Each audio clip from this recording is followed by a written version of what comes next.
When my husband ran off with my sister, he left me penniless and mocked me for clinging to our dying son.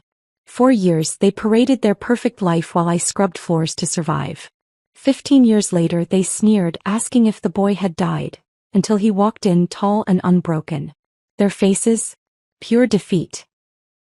Still scrubbing floors, Susan? Maria's voice cut through the grocery store 15 years after she'd stolen my husband. She stood there examining organic tomatoes while I held my last $20. Carl beside her with his success gut and designer clothes. We heard George died years ago. Such a tragedy. That's when my 6'3" son walked through the automatic doors in his Georgetown medical sweatshirt. Before we dive deeper, thank you for being here to witness these stories of survival and strength. If you believe families should protect, not poison their children, please consider subscribing. It's free and helps us reach more mothers who need hope. Now let me tell you how we got here. But I'm getting ahead of myself. Let me tell you how we got here. How my sister and husband built their happiness on the foundation of a child's suffering. It started 3 years before they left, on an ordinary Tuesday when Maria's heels clicked across our worn linoleum floor. I was making spaghetti, George's favorite, steam fogging the kitchen windows while Carl wrestled with the sink pipes underneath. My sister swept in without knocking. She never knocked anymore. Designer purse hitting our scratched counter as she launched into another breakup story. Marcus was a narcissist, she announced, though Marcus had seemed nice enough when he'd paid for our dinner last month. Thank God I have family. Real family. She touched Carl's shoulder as he emerged from under the sink, her hand lingering. You're so good with your hands, Carl. Susan's lucky. The way she said my name like it was an afterthought. The way Carl's ears turned red. I should have known then. 2 weeks later, Dr. Morrison delivered the diagnosis that would change everything. The office smelled like disinfectant and that particular brand of dread that clings to medical buildings. George sat on the examination table, legs swinging, 7 years old and oblivious while the doctor explained about white blood cells and treatment protocols. But it was Maria who sobbed. Loud, theatrical sobs that made the nurse bring tissues. She clutched George against her chest, mascara running in perfect streams. My precious nephew, she wailed. I'll do anything. Anything. Carl sat frozen beside me, his hand cold in mine. I thought he was in shock. Looking back, maybe he was calculating how long he'd have to pretend to care. Maria inserted herself into our medical routine with surgical precision. She volunteered to drive George to appointments while I worked. She researched special organic diets that cost 3 times our grocery budget, insisted they were essential, guilt me when I hesitated. She picked up prescriptions, organized medications into color-coded containers, became the expert on George's condition while I became the absent mother working doubles to pay for it all. You need to rest, she'd say, shooing me out of my own kitchen. I've got George's dinner. It's a special recipe I found online. Costs a fortune, but he's worth it, right? Right. Except the fortune was ours to lose. Carl started missing bedtime. First once a week. Construction emergencies, he said. Then 3 times. Then I was reading Harry Potter alone to George while Carl's truck stayed gone until midnight. His phone lived face down on the nightstand. He showered the second he came home. When I asked about the new cologne, he said a client gave it to him. Maria wore the same scent. I found him in the garage one night, shoulders shaking. For a moment my heart softened. The stress was getting to him too. Our son was sick. Our marriage was straining. But when he turned, his tears looked practiced, like he'd been rehearsing in the rearview mirror. I can't lose him, Susie, he said, using the nickname he hadn't called me in years. Sometimes I think about running away from all this. We don't run, I told him. We fight. For George. He nodded, pulled me close, and his shirt smelled like Maria's perfume and something else. Guilt maybe, or decision already made. The charity fundraiser was Maria's masterpiece. She organized everything at St. Catherine's, our church, the one where Carl and I had married 8 years earlier. She printed flyers with George's school picture, the one where he was smiling despite the bruises that mysteriously appeared whenever Maria watched him. Help George fight, the posters said. Every dollar counts. The entire community came. Our neighbors, Carl's construction crew, my co-workers who could barely afford gas but still dropped 20s in the donation box. Maria stood at the podium in a dress that cost more than our monthly payment, dabbing her eyes with precision. Family means everything, she said, her voice carrying across the fellowship hall. When Susan asked me to help, I hadn't asked. I knew I had to step up. George is like my own son. Her hand found Carl's shoulder. We all have to sacrifice for the ones we love. The photographer captured them standing together. Carl's arm around Maria's waist while I was in the bathroom, George throwing up the special smoothie she'd made him. $12,000 raised that night. I thought it would save us. I didn't know Maria was already siphoning it into an account I'd never see. 3 months before they left, I worked the night shift at Cincinnati General, mopping surgical floors while George slept in the break room. Maria had insisted on preparing his weekly medications, special compounds from a pharmacy 2 towns over. Carl had started sleeping in the spare room, claiming my schedule disturbed his sleep. Our house felt like 3 separate lives intersecting at doorways, nothing more. Mrs. Patterson from next door would later tell me she'd seen Carl's truck at the Hampton Inn. Multiple times. Always afternoons when I was working and George was at school. Maria's car in the same lot. But Mrs. Patterson thought it was for work. Carl did construction estimates after all. Maria was probably helping with the business side of things. The business side. That's what they were calling it. George got sicker whenever Maria watched him. I noticed the pattern but blamed coincidence. Stress. Bad luck. The vitamins she brought came in prescription bottles with typed labels. Official looking. The diet she supervised cost hundreds we didn't have. Carl said we'd manage. He'd take extra jobs. Maria offered to loan us money, then acted hurt when I hesitated. I'm trying to help, she'd say, tears perfectly timed. Don't you trust family? Family. The word she wielded like a weapon while she poisoned my son and planned her escape with my husband. While she counted the charity money and calculated how long to keep George sick enough for sympathy but well enough to abandon. The last Sunday before they left, we went to church together. All 4 of us, like a mockery of the family we'd never really been. George dozed against my shoulder during the sermon about faithfulness. Carl checked his phone 6 times. Maria sang the hymns too loudly, her voice cracking on Amazing Grace, while she held the hymnal between her and Carl, their fingers touching on the spine. I should have seen it all. Monday morning, 6:17 a.m. 3 days after that church service where Maria sang too loudly. My key stuck in the lock like always and I had to jiggle it twice before the door opened. The apartment was wrong immediately. Too quiet but not the peaceful quiet of everyone sleeping. This was hollow, like walking into an abandoned theater. Carl's work boots weren't by the door. Maria's purse wasn't on the counter where she'd taken to leaving it during her overnight help sessions. The coffee maker was cold, unprogrammed when Carl always set it for 5:45. George was still in his bed, tangled in his dinosaur sheets, breathing steady. Relief flooded through me so hard my knees buckled. Whatever else was wrong, George was here. Safe. But his nightstand looked different. The medicine organizer Maria had bought was gone, along with the special water bottles she insisted he use. The note waited on the kitchen table, held down by Carl's wedding ring. Maria's handwriting, the same loops and curves that had signed my birthday cards for 32 years. George's illness is destroying everyone. We deserve happiness too. Carl and I have found something real. We can't watch him deteriorate anymore. It's too painful. The apartment is paid through the month. His medications are in the cabinet. We're sorry, but we need to save ourselves. Don't try to find us. Both their signatures at the bottom. Carl's looked rushed. Maria's was perfect, like she'd practiced. I read it 4 times before my brain accepted the words. Then George's voice broke through. Mommy? He stood in the hallway, dragging his stuffed T-Rex, hair sticking up in 8 directions. Where's Daddy's truck? He had to go to work early, baby. But his lunch is still in the fridge. And he took the Xbox. His voice cracked. The Xbox isn't for work. That's when I saw what else was missing. The flat-screen TV. Carl's golf clubs. The good laptop. Maria's jewelry box she kept in our bedroom for safekeeping. They'd loaded up like thieves while their sick nephew slept down the hall. Why did Aunt Maria take her medicine box? George asked. She said I needed it every day. She said. He started coughing, that wet sound that had haunted our nights for months. But this time it sounded different. Forced. Like he was making himself cough because that's what sick kids did. I pulled him against me and he felt so small, all sharp shoulder blades and thin arms. Did Aunt Maria say goodbye to you? No. But I heard them last night. carrying stuff. Daddy dropped something and said a bad word. He pressed his face into my stomach. Are they coming back? I don't know, baby. Did I do something wrong? I took all the medicine. Even the ones that made my tummy hurt. My vision blurred.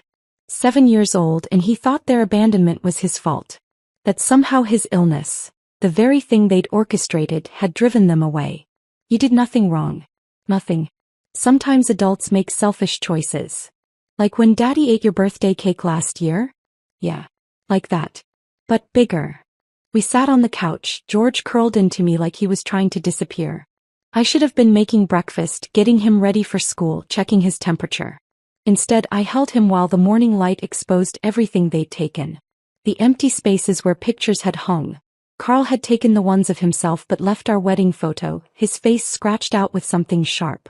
I'm hungry, George finally said. Can I have regular cereal? Not the special one Aunt Maria makes. You can have whatever you want. He chose Lucky Charms. Maria had banned them, said the sugar would interfere with his treatments. He ate 2 bowls while I watched, memorizing his face, the way his eyes weren't as sunken as yesterday. When he smiled, milk dripping down his chin, he looked like a normal kid. Not the dying child Maria had crafted. The bank was my next stop. George waited in the car with his dinosaur while I stood at the ATM, certain the machine was broken. $17. That's all that remained of our savings, our checking, everything. The emergency fund we'd built over 5 years. Gone. George's college account my mother had started with $1,000 before the cancer took her. Emptied. The receipt printed out like a verdict. Withdrawals starting 3 weeks ago. 500 here. 800 there. The final cleaning yesterday while I worked and George slept. Even the quarters in his piggy bank would be more than what they'd left us. The teller inside pulled up our history.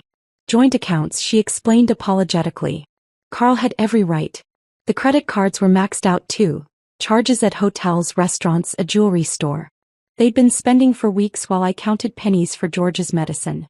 Can you put a hold on anything? I asked. I'm sorry, ma'am. There's nothing left to hold. Back home, George had fallen asleep in the car. I carried him inside, all 42 pounds of him, his fever already climbing again. But different this time. Like his body was confused, trying to be sick because that's what it knew. Mrs. Patterson knocked while I was making soup from a can. She stood at our door with her own pot of something homemade, her face creased with concern and barely contained gossip. I saw the moving truck, she said, pushing inside. At 4 a.m. Thought it was strange. Moving truck. Well, Carl's truck. But loaded up like moving day. She set her pot on my stove, eyes scanning our emptied living room. Susan, honey, I need to tell you something. My stomach dropped. What? I've seen them. At the Hampton Inn off Route 9. Multiple times these past weeks. Middle of the day when you were working. He touched my hand. Maria's been staying there. Saw her key card myself when she dropped it at the mailboxes. Room 237. Been charging it to your Southwest credit card. How long? 6 weeks, maybe more. I hoped I was wrong. Thought maybe she needed space from her latest breakup. Mrs. Patterson's voice dropped. But Carl's truck was there too. Every Tuesday and Thursday. Like clockwork. Tuesdays and Thursdays. Maria's special pharmacy run days for George's medications. The days she insisted I work doubles to cover the cost. I should have said something sooner, Mrs. Patterson continued. But she's your sister. I thought. You thought family meant something. She nodded, tears in her own eyes now. Honey, that's not all. She had a man over last month. Not Carl. Someone else. Driving a Lexus. She introduced him as her fiancé. The room tilted. Maria had been playing everyone. Even Carl apparently. Or maybe that was part of their game too. How many lives could they demolish while building their own? George whimpered from his bedroom, calling for water. His special water bottles were gone, so I used a regular glass. He drank slowly, carefully, like Maria had trained him to do. Mommy, are we gonna be okay without them? I looked at his pale face, the dark circles Maria had literally fed him, the trust still somehow alive in his eyes despite everything. We're going to be better, I promised, though I had $17, no job security, and a sick child who might not even be sick. That promise to George hung between us for 3 days while I scrambled to keep us afloat. Then Thursday came and with it the phone call from Jefferson Elementary that changed everything. Mrs. Brennan? George collapsed in P. The ambulance is taking him to Cincinnati General. I abandoned my mop bucket in the middle of the bank's marble floor, my supervisor yelling about docked pay as I ran. The taxi cost $8 I couldn't spare, leaving me with $9 to my name. George was conscious when I arrived, pale and confused in the pediatric ward, and $4 dripping into his thin arm. Just a little dizzy spell, the ear doctor said, barely looking up from his tablet. Probably his leukemia. Follow up with his oncologist. But we didn't have an oncologist anymore. The specialist Maria had found mysteriously couldn't see us without insurance, and Carl had canceled our policy the day he left. That's when she appeared, Dr. Patricia Hawkins walking past our curtained area, then stopping, backing up, staring at George like she'd seen a ghost. She was older, maybe 60, with sharp eyes behind wire-rimmed glasses. That child doesn't have leukemia, she said quietly, stepping inside. Excuse me. My protective instincts flared. His medical records. Hey. She gestured toward George and something in her voice made me nod. She examined him gently, his eyes, his fingernails, the bruising on his arms. She pressed carefully on his stomach, checked his lymph nodes, studied his skin tone under the harsh hospital lights. Who diagnosed him? She asked. Dr. Morrison 2 years ago. And who's been managing his treatment? My sister.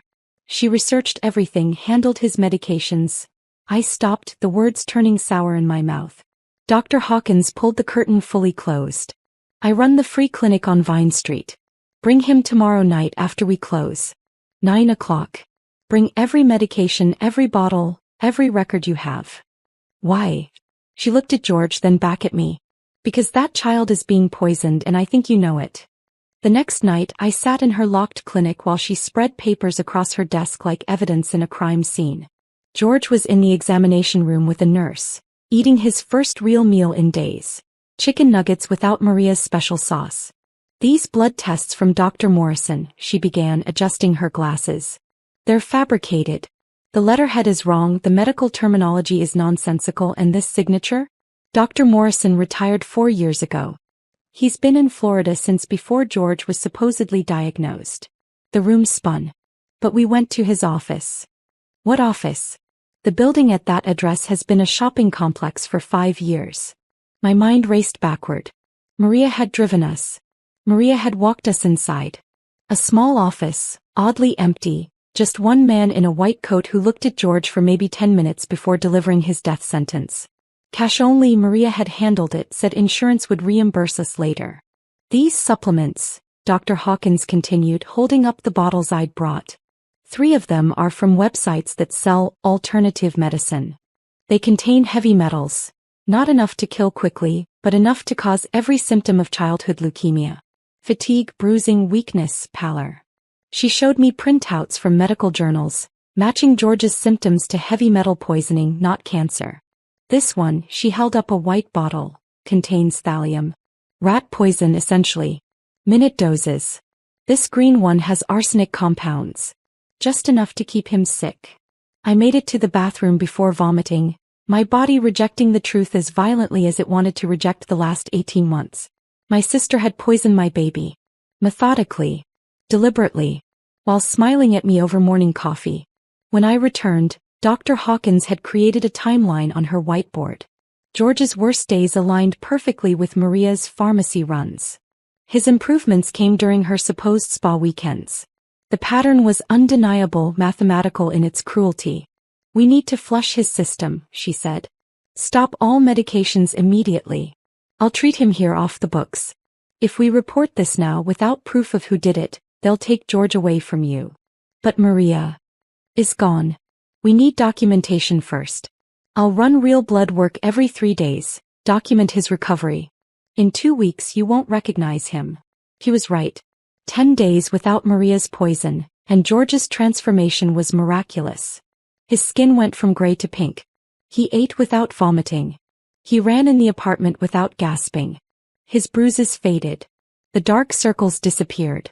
He gained 4 pounds in 2 weeks. Mom, I feel weird, he told me one morning. Weird how? Not tired. Is that normal? My 7-year-old son had to ask if feeling healthy was normal. That's what they'd done to him. Dr. Hawkins documented everything meticulously. Blood work showing declining toxin levels. Photographs of his recovery. A detailed timeline of his poisoning. She risked her license taking samples to an independent lab, paying from her own pocket. 18 months of systematic poisoning, she said during our 4th visit. They wanted him sick enough for sympathy and donations, but not so sick he'd need real hospitalization where real doctors might notice. The charity fundraiser, I whispered. $12,000. Blood money. Literally. 3 weeks into George's recovery, I was cleaning offices downtown when Janet from payroll found me in the break room, her phone extended like a weapon. Susan, you need to see this. The Facebook post was dated 6 months after Carl and Maria vanished. A memorial page for George Brennan, beloved son, taken too soon after his brave battle with leukemia. Photos of him from when he was sickest, pale and hollow-eyed. Maria standing at a podium in a black dress, Carl beside her, both crying perfectly staged tears. The comments destroyed me. Hundreds of people offering condolences, sharing memories of the sweet sick boy, donating to their new charity, George's Wings, supporting families through childhood cancer. They killed him off, Janet said gently. In everyone's mind, your son is dead. I scrolled through post after post. Memorial trees planted. Scholarships in his name. A 5K run with his picture on every shirt. Carl and Maria had built their new life on the foundation of George's fictional death, profiting from a grief that wasn't even real. But he's alive, Janet said. That's what matters. I looked at the date of the memorial service. 2 weeks after they'd left us. They hadn't even waited for him to actually die from the poison they'd fed him. They'd simply decided he was more valuable dead than abandoned. Dr. Hawkins helped me print everything. The posts, the charity registration, the donation pages. Evidence of a crime so elaborate I still couldn't fully grasp it. They'd poisoned a child, faked his death and profited from both. What do? I asked her. You survive, she said. You raise that healthy boy. And when the time is right, the truth has a way of surfacing. That night, George drew a picture of himself as a superhero, strong and tall, cape flying. This is me when I grow up, he announced. You're already my hero, I told him. Why? Because you survived something impossible. He considered this. Mom, was I ever really sick? The question I dreaded. Someone made you sick. But you were never dying, baby. You were always stronger than they thought. He was still clutching that superhero drawing when the eviction notice arrived 2 days before Christmas. The paper trembled in my hand while George hung his handmade ornaments on our Charlie Brown tree, a scraggly thing Mrs. Chin had rescued from behind her restaurant. 3 months behind, the notice said. Final warning. I'd been working 3 jobs. Nights at the hospital, mornings at the bank, weekends at a dental office. But it wasn't enough. Not with the medical bills still coming from George's fake treatments, the maxed credit cards Carl had left us with, and groceries that cost more each week. What's that, Mom? George asked, noticing my face. Just paperwork, baby. Mr. Kolsky's office smelled like cigars and Old Spice. He sat behind his desk, massive hands folded, while George and I stood like defendants awaiting verdict. George was 10 now, 3 years since they'd left, but still small for his age. The poisoning had stunted his growth, Dr. Hawkins said. You owe me $3,000, Mr. Kolsky stated. I know. I can pay $500 now, and... You said that last month. George stepped forward. Please don't make us leave. Mom works really hard. Mr. Kolsky looked at George, really looked at him. Saw the second-hand clothes, the backpack held together with duct tape, the way he stood protective beside me like a tiny bodyguard. You go to Jefferson Elementary? Yes, sir. My grandson goes there. Tony Kowalski. George brightened. Tony's nice. He shares his lunch sometimes. Something shifted in the old man's face. You the kid Tony says doesn't have lunch? My cheeks burned. I pack him lunch. Crackers isn't lunch, Mr. Kowalski interrupted. He studied us for a long moment. I own 7 buildings in this area. They need cleaning. Professional service wants $8,000 a month. You do it for rent plus $2,000. Deal. Yes. Yes, absolutely. Start tomorrow. Bring the kid if you need to. And that's how I became the queen of toilets. 7 buildings, 42 bathrooms, countless floors to mop. George would sit in supply closets doing homework, reading by the light of his phone that barely held a charge.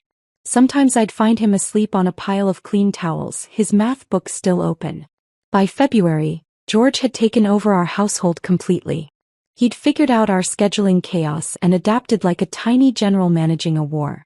Mom, you have bank at 6, hospital at 3, sleep from 9 to 2, he'd recite while making scrambled eggs. He'd learned to cook from YouTube videos on the library computer. Nothing fancy but enough to keep us fed. Pasta with butter. Grilled cheese that only stuck to the pan half the time. You should be playing video games, I told him one morning watching him pack our lunches. This is better, he said simply. We're a team. When his teacher called asking about his father for a Veterans Day project, George answered without hesitation. He died in Afghanistan. A hero. The lie came so naturally I almost believed it myself. It was easier than explaining that his father was living 40 minutes away with his aunt, pretending he was dead.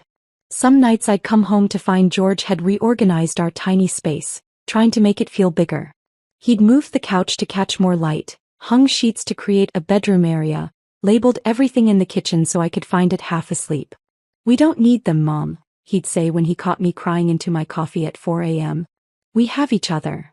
Dr. Hawkins became our guardian angel.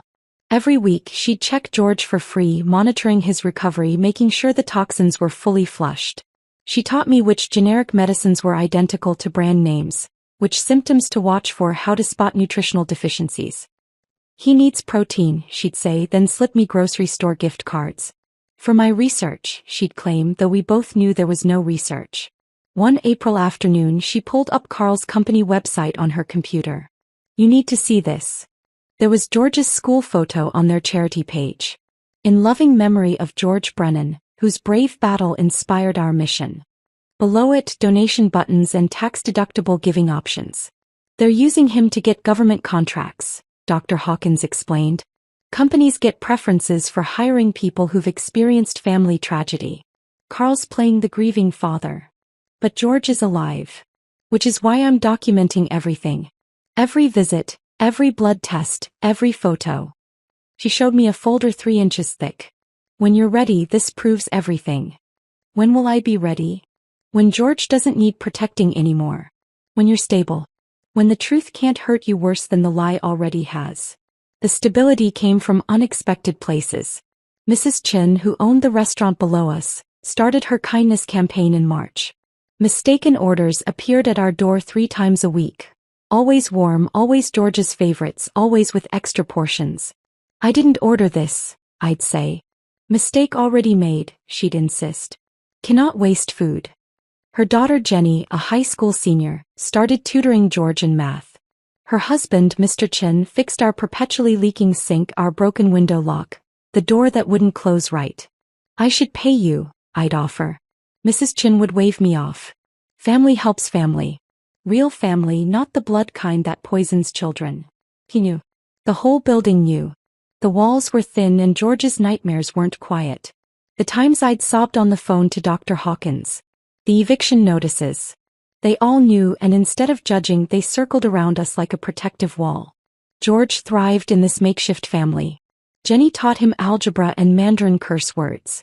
Mr. Chin showed him basic repairs, letting him hold the flashlight and pretend to help. Mrs. Chin fed him until his cheeks filled out. Mom, are we poor? George asked one night, both of us on the couch that doubled as my bed. Financially, yes. But not the other kind? What other kind? The kind where nobody loves you. I pulled him closer. No, baby. We're rich in that. That conversation about being rich in love happened on a Tuesday. By Thursday, George had transformed our tiny apartment into a science lab, and I knew we'd turned a corner neither of us had seen coming. Mom, remember how Aunt Maria used to give me those vitamins? He was 13 now, growth spurt finally hitting, his voice cracking between words. I want to understand what she did. He'd salvaged an old microscope from Jefferson Elementary's equipment purge, set it up on our kitchen counter between the hot plate and the toaster that only worked if you held the lever down. Library books about toxicology towered beside it, tagged with colored sticky notes he'd peeled and reused until they barely stuck. For school? I asked. For the science fair. And for me. 3 months he worked on that project.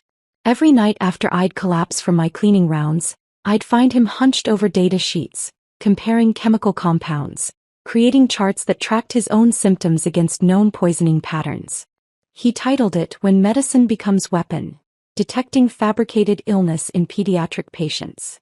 You can't mention Maria or Carl, I warned. I won't. But Mr. Davidson says if I place at state colleges notice. Even middle schoolers. Mr. Davidson, his science teacher, had become George's champion without knowing the full story. He'd stay after school helping George refine his hypothesis, teaching him to cite sources properly, never asking why a 13-year-old knew so much about medical fraud. The night before the state fair, George practiced his presentation for me and the Chens. He stood straight, spoke clearly, his anger transformed into academic precision. When he reached the slide showing how certain compounds could mimic leukemia symptoms, Mrs. Chin gripped my hand so tight it hurt. He won. Not just his category, the whole thing. Grand champion. The judge, a professor from Ohio State, pulled me aside afterward. Your son's research is graduate level. Has he experienced medical trauma personally? Something like that. She nodded knowingly. The best scientists often come from pain. He's going places. George framed that certificate and hung it where our family photo used to be, the one Carl had scratched his face from. This is better, he said. This shows who we really are. 2 weeks later I was cleaning the Brennan Build's office. Carl's company had moved into the Fitzgerald building downtown, all glass and chrome, trying to look bigger than it was. I cleaned there Tuesday nights, usually alone except for security. But this Tuesday, someone had left their office unlocked. Carl's partner, Tom Morrison. Papers covered his desk and my eye caught George's name. I shouldn't have looked, but I did. Contract proposals, all of them.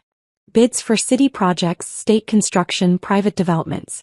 And in every single one, a section about community involvement that told the story of Carl's tragic loss.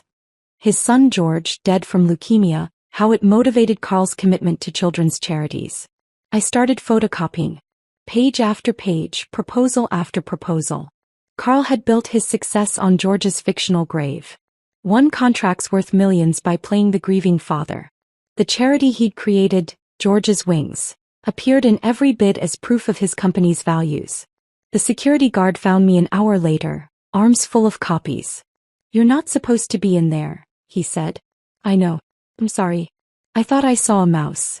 He looked at the papers, then at me. Recognition flickered. You're George's mom.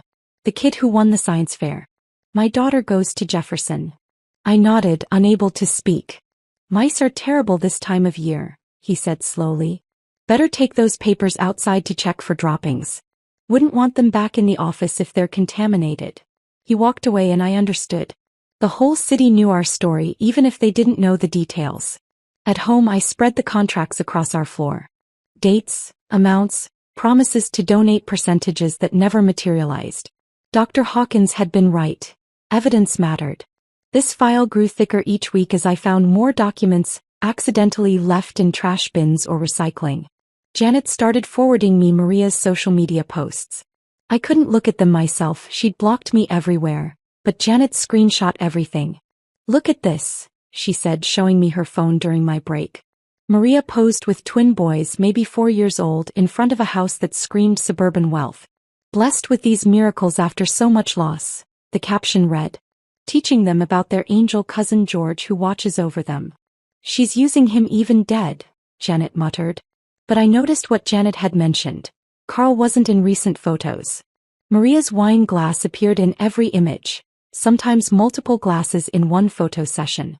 Comments were turned off after someone had written, "Didn't George's mother say he was alive?" The facade's cracking, Janet said. Her sister commented last week about Maria being between situations again. 3 months before George's high school graduation, the letter from Georgetown arrived. Full scholarship. Complete ride. Everything covered. I need to read you something, George said, holding his application essay. We sat at our tiny table, the one Mr. Chin had fixed 3 times, and George read. At 7 I was dying, Not from disease but from the people who were supposed to love me most. My father and aunt poisoned me slowly, keeping me sick enough to profit from sympathy while my mother worked 3 jobs to pay for treatments I never needed. He didn't know. He trusted family. When they abandoned us, leaving me to actually die from their toxins, my mother saved me with nothing but minimum wage and maximum effort. She scrubbed toilets while I did homework in janitor closets. She gave up sleep, food, any chance at her own life to give me mine. I study medicine not despite this trauma but because of it. Somewhere another child is being hurt by people they trust. I will find them. I will save them. Because my mother taught me that love isn't about blood or marriage certificates. It's about who shows up when showing up is all they have left to give. We cried until Mrs. Chin knocked on our door worried we were hurt. Then she cried too and Mr. Chin had to come collect her. But not before she'd made us promise to frame that essay. You did it, baby, I told George that night. We did it, he corrected. And we're not done yet. He looked at the file of evidence I'd been building, now 3 boxes full. When, he asked. When you're safe. When you're at Georgetown. When the truth can't touch your future. He nodded, understanding. We'd waited this long. We could wait a little longer. The truth had been patient with us. We could be patient with it. The patience we'd promised ourselves lasted exactly 1 week after that conversation. Then Linda Morrison called. You don't know me, she said, voice tight with barely controlled fury. But Carl Brennan destroyed my husband's business, and I think you're the only person who might understand why I need him to burn. I stood in our kitchen, George at his desk studying for finals, and listened to a stranger explain how my ex-husband had apparently perfected his con artist routine. Tom was Carl's partner for 3 years, Linda continued. Carl used your son's death, fake death, to win sympathy contracts. When Tom questioned where the charity money went, Carl bought him out for pennies, then stole his client list. We lost everything. What do you want from me? Justice. I have recordings, Susan. Carl bragging about the tax breaks, about how genius Maria was for thinking of it. I have proof he's been skimming from his own company. But nobody believes the bitter ex-partner's wife. They might believe the mother of the dead child who isn't dead. George looked up from his textbook, sensing the shift in my voice. I nodded at him. It's time. What kind of recordings? I asked. Carl drunk at a bar, telling his new partner how they pulled it off. Maria's voice is on one of them too, laughing about how you actually believed the diagnosis. Tom recorded everything after Carl forced him out. He knew we'd need evidence.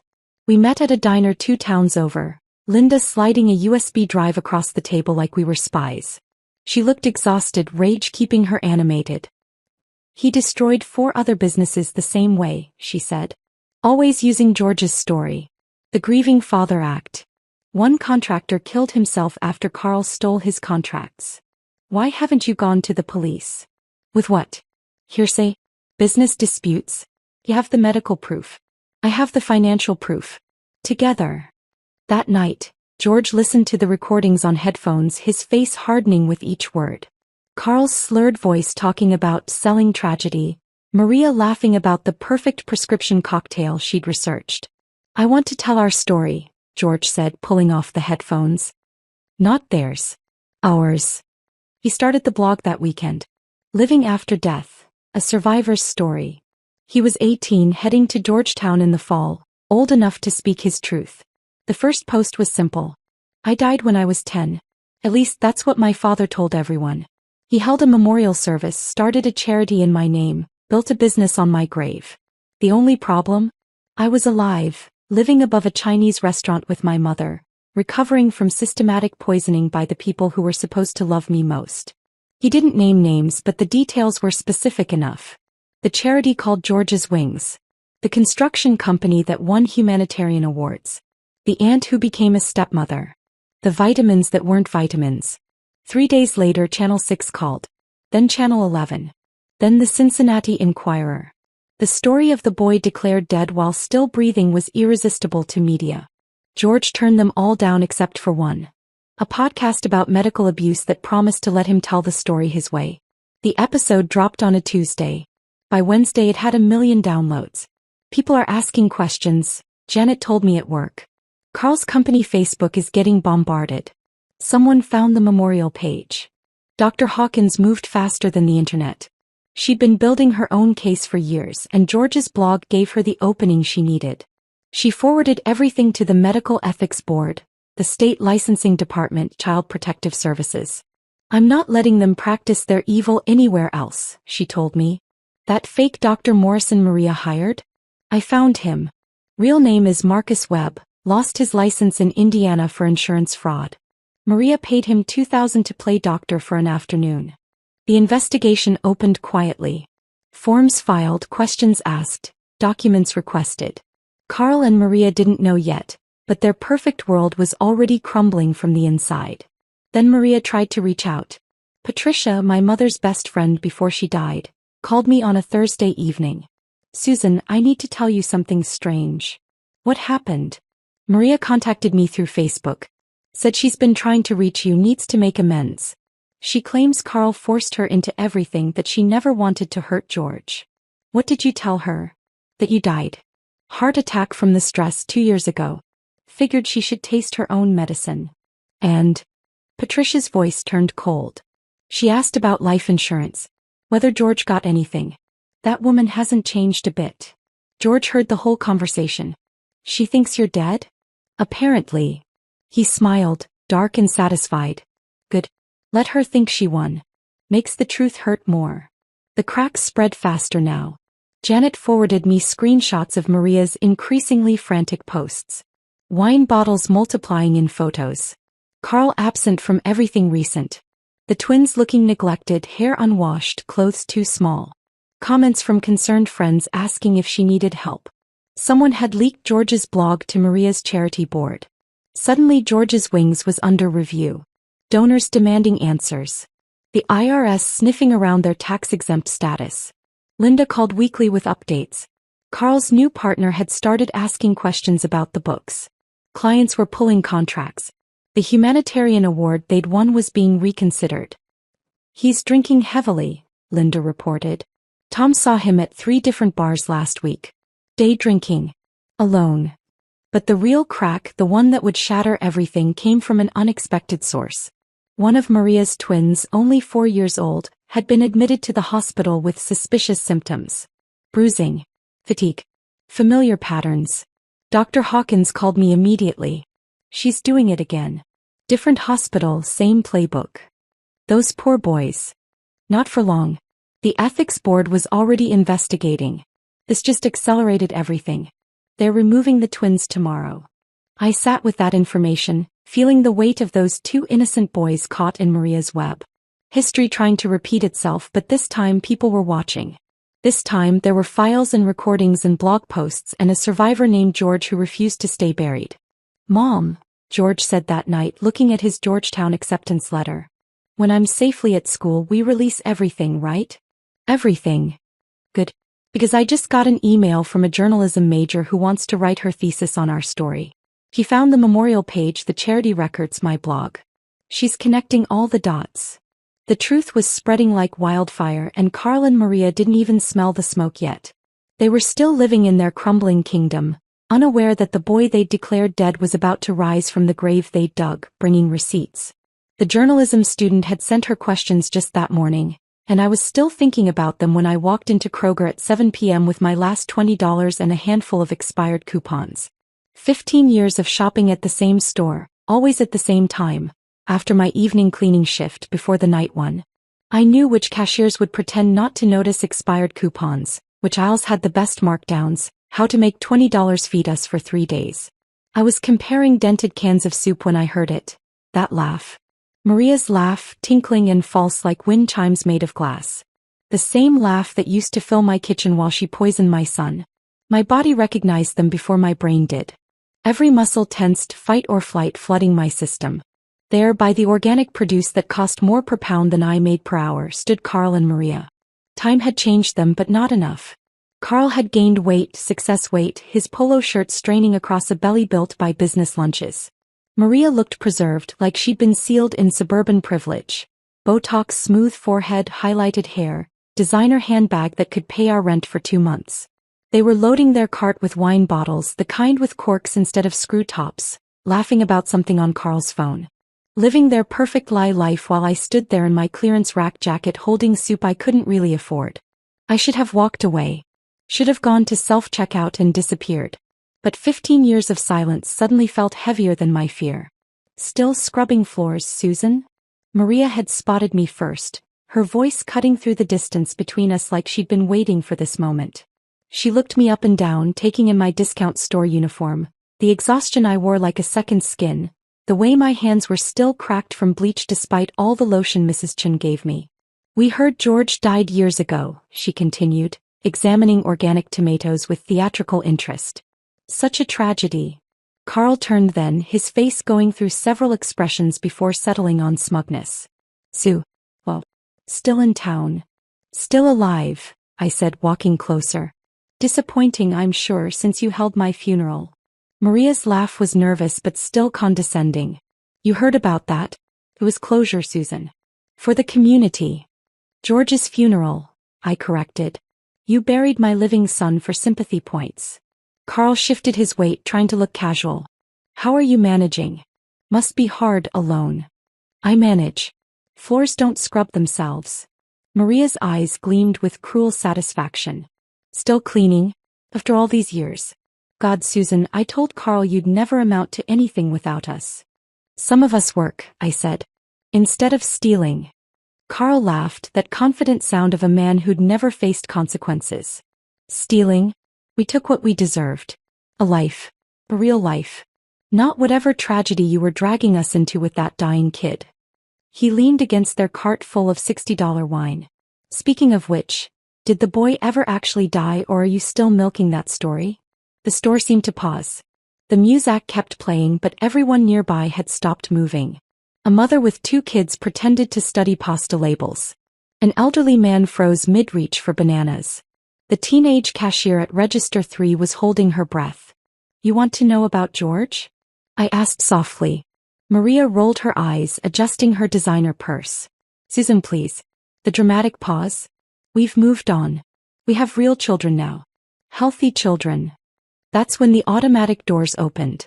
George walked through like karma itself had taken human form. 6'3" now, built strong from years of making up for lost growth. His Georgetown Medical School sweatshirt worn like armor, every step confident, measured, purposeful. He saw me first, our eyes meeting across the produce section. Then he noticed them. The tomato Maria was holding slipped from her hand, hitting the floor with a wet sound that seemed to echo. Carl's mouth opened, but nothing came out. They stared at George like he was a ghost they'd personally murdered, which in a way he was. Mom, George said, walking over with deliberate calm. You okay? Maria's designer purse hit the floor. Carl grabbed the cart for support, his knuckles white against the handle. Hello, Aunt Maria, George said evenly. Dad. You're alive? Carl's voice cracked like a teenager's. Disappointed. George asked. I know you told everyone I died. Even had a service. Mom showed me the program. Beloved son taken too soon. Weird thing to print about someone you abandoned while he was supposedly dying. Maria was backing away slowly, her hand reaching for Carl's arm. This isn't possible. You were sick. Terminal. No, George said, his voice never rising but somehow filling the entire store. I was poisoned. By you. Dr. Hawkins figured it out. The vitamins you insisted on? The special meals? You kept me sick for sympathy, for money, for the attention it brought you. Other shoppers had given up, pretending not to watch. A circle had formed, loose but definite. The teenage cashier had her phone out, recording everything. You tortured a child for Instagram likes, George continued, each word precise as a scalpel. You dosed me with heavy metals to fake leukemia. You raised money from generous people and pocketed it. You held a memorial service for a living child to win construction contracts. Carl tried to puff up, some remnant of his old bluster surfacing. Now wait a minute. No, George interrupted. You wait. You ran off with your wife's sister. You left us with nothing. Mom scrubbed toilets while you built your empire on the foundation of our suffering. She never missed a treatment I didn't need, never missed a school play, never let me forget I was loved despite what you did to us. Maria was crying now, but it looked rehearsed, like she'd practiced in mirrors. George, we were young. You were adults, he said. Adults who chose cruelty and called it love. Adults who are now standing in a Kroger, facing the son you buried alive. The store manager had appeared, watching from the bakery section. 2 more employees stood by customer service. Nobody intervened. This was better than anything on their security cameras. "We should go," Carl muttered, trying to push their cart away. "You declared me dead for convenience," George said, not moving. "Built a charity on my grave. Won contracts with my suffering. But here's the thing. Mom gave me the antidote to your poison. It's called love. And it's something you'll never understand." Maria's tears had ruined her makeup, black streams down her preserved face. "We made mistakes." "No. Mistakes are accidents. What you did was attempted murder." The words hung in the air like a verdict. Carl grabbed Maria's arm, pulling her backward, their abandoned cart blocking the aisle. They stumbled toward the exit, but the teenage cashier was still filming, and her voice carried clear across the store. "Oh my God, this is already at 50,000 views." Maria turned back, mascara-stained face twisted with panic. "You're recording this. The whole internet is watching," the girl said, not lowering her phone. "You're viral." They fled then, leaving their wine and organic produce behind like evidence at a crime scene. George stood perfectly still until the automatic doors closed behind them, then his shoulders finally relaxed. "You okay, baby?" I asked. "Better than okay," he said, pulling me into a hug that smelled like his dorm room and instant coffee. "I've waited 15 years for that." By the time we got home, George driving because my hands were shaking, his phone was buzzing nonstop. The video had jumped from TikTok to Twitter to Facebook to the evening news. 2 million views by midnight. 5 million by morning. The comments section became a courtroom of public opinion. People who donated to George's Wings demanded refunds. Former employees of Brennan Builds shared their own stories. Someone found the memorial page and posted screenshots beside current photos of George at Georgetown. "Listen to this one," George read from his phone over breakfast. "My company lost a bid to Brennan Builds because of his sob story about his dead son. We were a veteran-owned business, but apparently fake death beats real service. Linda Morrison called before noon. Carl's biggest client just pulled out. $40 million project gone. His partner Tom is filing charges this afternoon." The dominoes fell fast after that. The IRS opened an investigation into George's Wings within a week. The state licensing board suspended Maria's charity registration. Their twins' private school called an emergency meeting with parents after someone, definitely not me, sent them the video with a concerned note about the safety of the boys in Maria's care. Carl's first drunk call came 2 weeks later, 2:47 a.m. I let it go to voicemail. "You ruined everything," his slurred voice said. "My business, my family, my reputation. Are you happy now? Are you finally happy?" I deleted it without listening to the rest. His suffering wasn't my concern anymore. It wasn't even satisfying. It was just nothing. White noise from a life I'd left behind.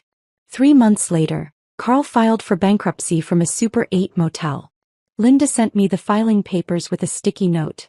He listed the memorial flowers for George as a business expense. Maria tried reinventing herself online. New Instagram, new name, posting about rising from trauma, and starting fresh after toxic relationships. But the internet has a long memory. Every post got flooded with screenshots of George's memorial page, links to his blog, that grocery store video playing on repeat. The investigation into the twins revealed what we'd feared. The same pattern starting again. Mysterious symptoms, special vitamins, Maria's tears perfectly timed for maximum sympathy. The boys were placed with Carl's mother, who'd apparently known something was wrong but had been too afraid to speak up. "At least they're safe," George said when we heard. "They have a chance now." Spring arrived with acceptance letters and new beginnings. George got into Johns Hopkins for his pediatric oncology fellowship. Full scholarship again, his essay about identifying medical child abuse in pediatric settings catching the attention of the selection committee. His Georgetown graduation was everything the grocery store confrontation wasn't. Planned, peaceful, perfect. I sat in the auditorium wearing a dress Mrs. Chin had altered for me, surrounded by the family we'd built from scratch. The Chens, Dr. Hawkins, Janet, even Mr. Kowalski had come, grumbling about parking but wiping his eyes when George walked across the stage. In his valedictorian speech, George stood at that podium where Maria had once performed her fake grief and spoke truth instead. 15 years ago I was dying, Not from disease but from the people who were supposed to protect me. I stand here today because one woman refused to let me disappear. She worked 3 jobs, sacrificed every comfort, gave up every dream of her own to save mine. My mother, Susan, taught me that family isn't about blood or marriage certificates. It's about who shows up when life falls apart. It's about who stays when leaving would be easier. Mom, this degree is as much yours as mine. The applause was thunderous, but all I could hear was my heart finally beating without fear. The celebration afterward was in our apartment above the Chinese restaurant. Mrs. Chin made enough food for 30 people though we were only 12. Jenny, now a teacher herself, brought her kids who called George Uncle Doctor. Dr. Hawkins gave him a stethoscope that had been her father's. Mr. Kowalski handed him an envelope with a check that made George's eyes go wide. For your mother, the old man said gruffly. Back pay for all that cleaning. With interest. We sat around our small table, the one held together with wood glue and prayers, laughing at stories that weren't sad anymore. The walls that had heard so much crying now echoed with joy. George's phone buzzed with a news alert. Maria had been arrested for fraud. Carl was living in his truck. The twins were thriving with their grandmother. None of it mattered anymore. You know what I realized? George said, raising his glass of Jenny's homemade wine. We won. When? I asked. The moment we survived. Everything else. The video, their collapse, the justice, that's just credits rolling. We won the day we chose each other instead of giving up. Mrs. Chin nodded sagely. Best revenge is good life. To good life, George toasted. To family, I added, looking around the table at these people who'd saved us when blood relations had tried to bury us. Later, after everyone left, George and I stood on our tiny balcony overlooking the city. Somewhere out there, Carl and Maria were living with their consequences. But here in this small apartment that smelled like sesame oil and love, we had everything. Thank you, George said quietly. For not giving up. Thank you, I replied, for being worth fighting for. We stood there in comfortable silence, 2 survivors watching the city lights, knowing that tomorrow George would leave for Johns Hopkins, and I'd finally sleep without worry, and the ghosts they'd created would stay buried where they belonged. This wasn't the life I'd planned. It was better. It was real. It was ours. If this story of justice finally served had you gripping your phone, hit that like button right now. My favorite part was when George walked through those grocery store doors in his Georgetown sweatshirt, watching Maria and Carl realize their dead victim was very much alive. What was your favorite moment? Drop it in the comments below. Don't miss more powerful stories like this. Subscribe and hit that notification bell so you never miss an upload.